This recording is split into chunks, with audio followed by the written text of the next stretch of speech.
ना सर्वनाम है। सर्वनाम जो होता है अगर इसको तोड़ा जाए तो ये सर्व प्लस क्या बनेगा, नाम। तो सर्व प्लस जो है नाम। सर्व का मतलब क्या होता है, सभी, और जो नाम होते हैं नाम। तो इसी का नाम हम लोग क्या देते हैं, सर्वनाम। यानी कि जितने भी नाम होते हैं, और नाम कौन सा होता है, संज्ञा होती है।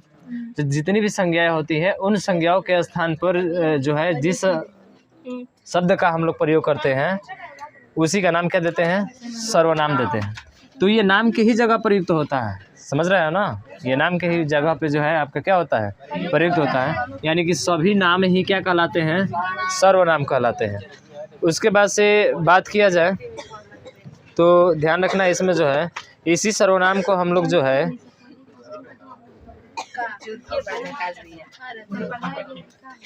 संज्ञा प्रतिनिधि भी कहा जाता है। क्या कहा जाता है इसे संज्ञा प्रतिनिधि भी कहा जाता है। संज्ञा प्रतिनिधि का मतलब क्या होता है,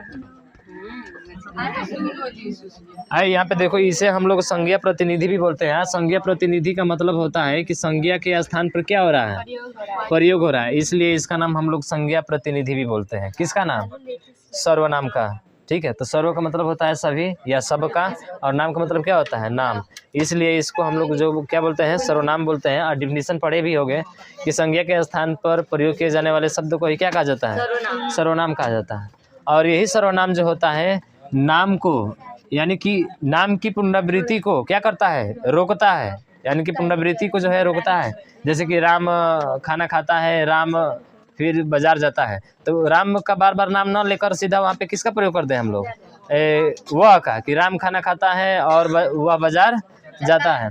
तो राम का दो बार नाम ना लेकर सिर्फ एक ही बार लिए, और दूसरी बार जब नाम लिए तो उसके जगह पे उसके जगह पे जिस शब्द का प्रयोग किया वही शब्द क्या कहलाया, सर्वनाम कहलाया।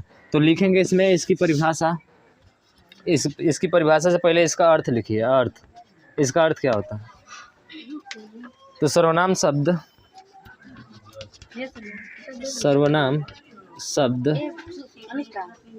सर्व प्लस, सर्वनाम शब्द सर्व प्लस नाम, सर्वनाम शब्द सर्व प्लस नाम से बना है,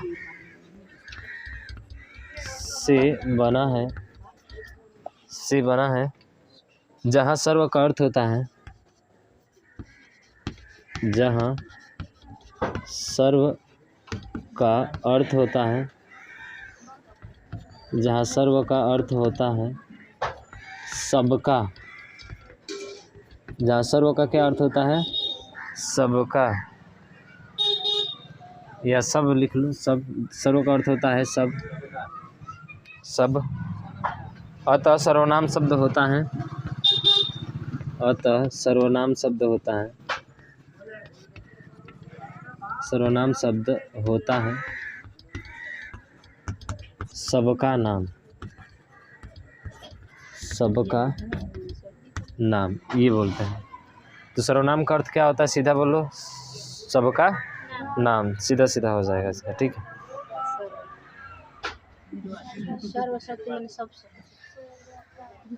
यहाँ पे देखो, तो जितने भी नाम होते हैं वो सभी क्या होते हैं जी, बट संज्ञा होते हैं। जितने भी नाम है सभी क्या है, संज्ञा है। इसलिए इस सर्वनाम को हम लोग सर्व संज्ञा भी कहते हैं। क्या कहते हैं, सर्व संज्ञा भी कहते हैं। क्यों कहते हैं, क्योंकि सभी नाम की जगह पे प्रयोग हो रहा है, इसलिए इसको हम लोग सर्व संज्ञा भी कहते हैं। तो नोट करके लिखेंगे इसको, नोट करके लिखेंगे। चूँकि नाम संज्ञा का अर्थ है, चूँकि नाम संज्ञा का अर्थ है, चूँकि नाम संज्ञा का अर्थ है, अतः सर्वनाम को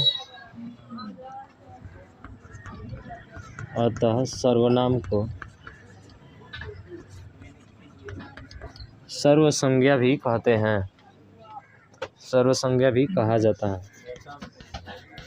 सर्व, ठीक है, सर्व संज्ञा भी कहा जाता है।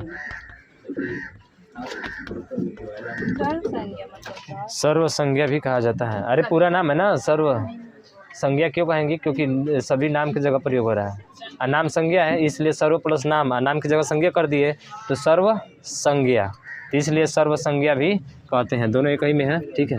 सर्व संज्ञा भी कहते हैं, दोनों एक ही में लिख लेना। सर्व संज्ञा भी हाँ कहा जाता है।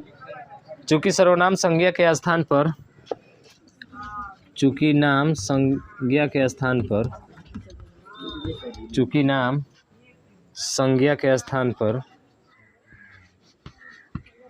संज्ञा के स्थान पर, चूँकि नाम संज्ञा के स्थान पर,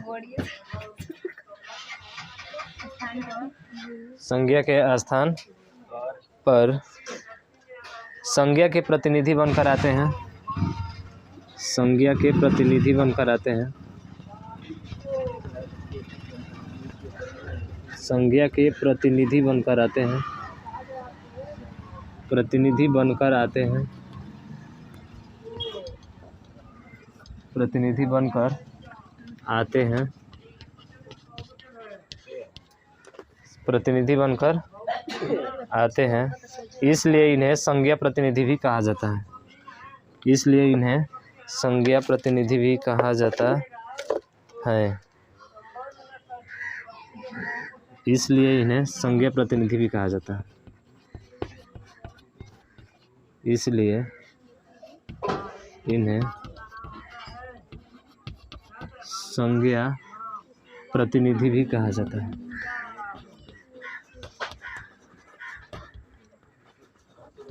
ये चाक भी नहीं चल रहा, इसलिए इन्हें संज्ञा प्रतिनिधि भी कहा जाता है, भी कहा जाता है। इसलिए इन्हें संज्ञा प्रतिनिधि भी कहा जाता है, ठीक है। क्लियर है ना? हाँ, सर्वनाम को, तो सर्वनाम को कई नाम हो गए। एक संज्ञा प्रतिनिधि हो गया, एक क्या हो गया आपका? सर्व संज्ञा। कहाँ पे है? ये वाला सर्व संज्ञा, ठीक है। और एक सर्वनाम तो है ही है, तो सर्वनाम को हम लोग क्या बोलते हैं? सर्व संज्ञा भी बोलते हैं, और इसी को संज्ञा प्रतिनिधि भी बोलते हैं, क्योंकि नाम की जगह पे आता है। तो ये बोल रहा है ना कि चूंकि नाम जो है संज्ञा के स्थान पर संज्ञा के प्रतिनिधि बनकर आते हैं, यानी उसी संज्ञा को बार बार रिपीट होने से क्या करने के लिए? रोकने के लिए, रिपीटेशन को रोकने के लिए किसका प्रयोग करते हैं हम लोग? सर्वनाम का प्रयोग करते हैं। तो इसलिए वो प्रतिनिधि बनकर आता है, इसलिए उसको हम लोग संज्ञा प्रतिनिधि के नाम से भी जानते हैं। क्लियर है? अब लिखो इसका प्रयोग, जो अभी बता रहे थे कि संज्ञा के, हाँ लिखो प्रयोग, सर्वनाम के प्रयोग, प्रयोग लिखेंगे। ये इसके नीचे परिभाषा थी, ठीक है। इसका प्रयोग क्या होगा? तो लिखेंगे सर्वनाम का प्रयोग, सर्वनाम का प्रयोग संज्ञा की पुनरावृत्ति को रोकने के लिए ना। हाँ, सर्वनाम का प्रयोग संज्ञा शब्दों की,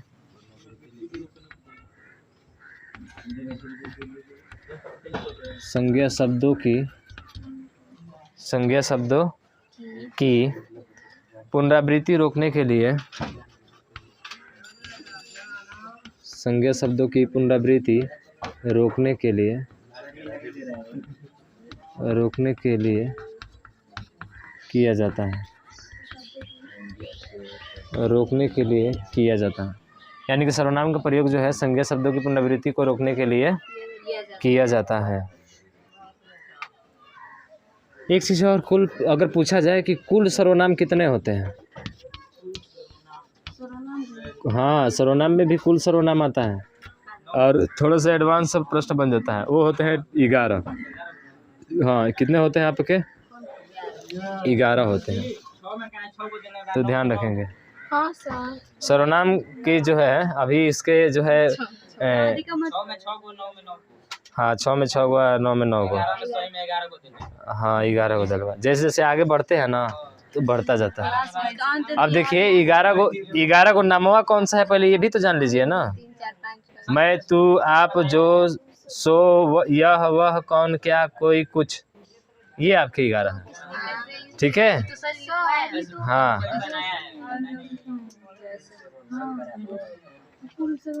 सर्वनाम के प्रकार में हम लोग पढ़ेंगे ना, ये तो प्रयोग है इसका। सर्वनाम, कुल सर्वनाम 11 होते हैं। अगर बात किया जाए कि सर्वनाम के प्रकार कितने हैं, तो प्रकार तो आपके 6 हैं। हर जगह पढ़ेंगे आप 6 प्रकार इसके, लेकिन सर्वनाम कितने हैं? कुल 11 हैं। लिख दे उसको भी। हाँ लिखिए, लिखिए मैं तू आप जो, मैं तू आप जो सो, ठीक है। मैं तू आप जो सो, यह वह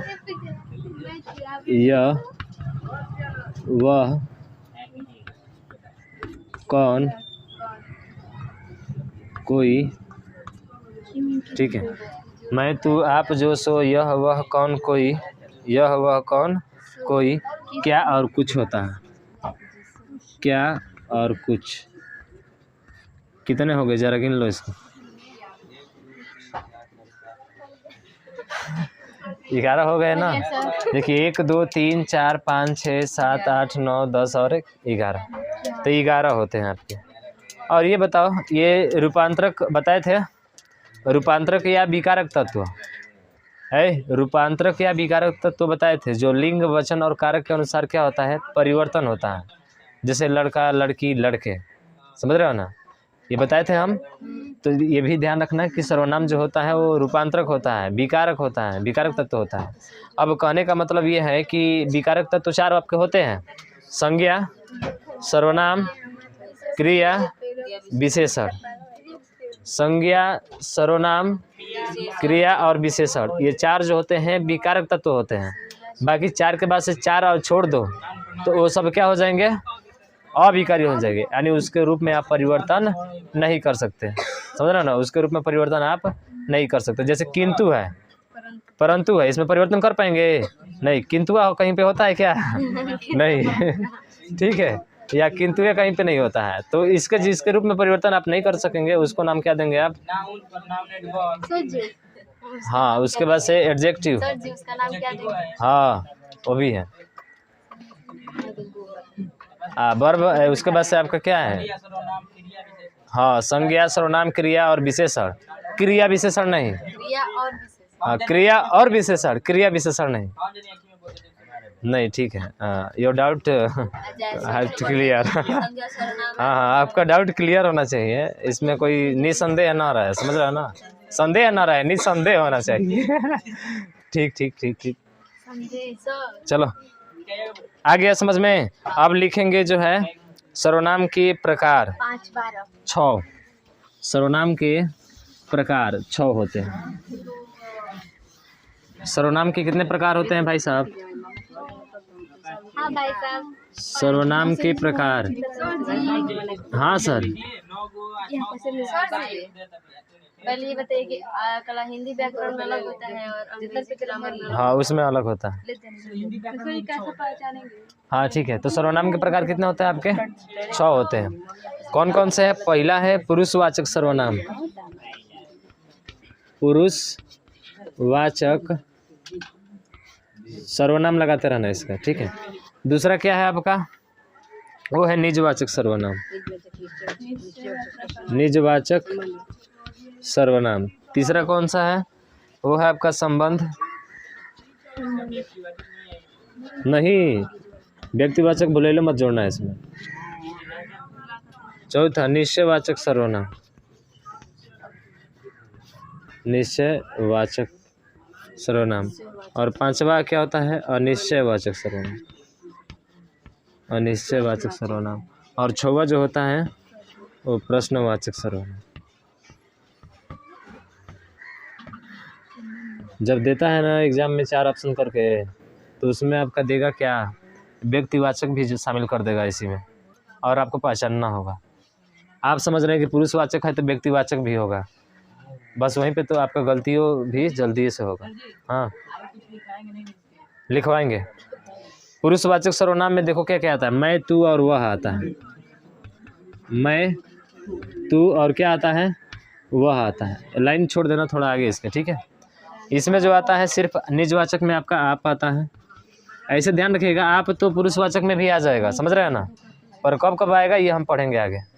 उसके बाद से संबंधवाचक है। संबंधवाचक में आता है जो, सो, कहते हैं ना जिसकी लाठी उसकी भैंस, तो जो और सो किस में आएगा आपका? जो सोएगा वो खोएगा, समझ रहे हो ना, और जो जागेगा वही पाएगा। तो ध्यान रखना, ये आता है संबंधवाचक में। निश्चयवाचक, निश्चयवाचक जैसे कि यह हो गया, ठीक है, तो यह जो होता है निश्चयवाचक में आता है।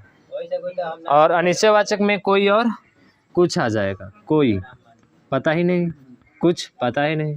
और कुछ का मतलब कितना भी ला सकता है, जिसको कुछ का वो तनी मनी बोलते हो तुम लोग, तनी मनी बोलते हो ना, हाँ हाँ। तो कुछ का मतलब कहीं कि कुछ मिठाई लेकर आना, तो हो सकता है वो फोड़ कर हिला है, समझ रहे हो, या तो खाकर हिला है। तो इस चीज़ को ध्यान रखना, कोई कुछ, ये आपका अनिश्चय नहीं होता। प्रश्नवाचक सर्वनाम कौन क्या, कौन और क्या हो जाएगा, ठीक है, कौन और क्या, ये होंगे। बस कल हम पढ़ेंगे एक एक प्रकार, 2 दिन में ये ख़त्म हो जाएगा, ठीक है, सर्वनाम। हाँ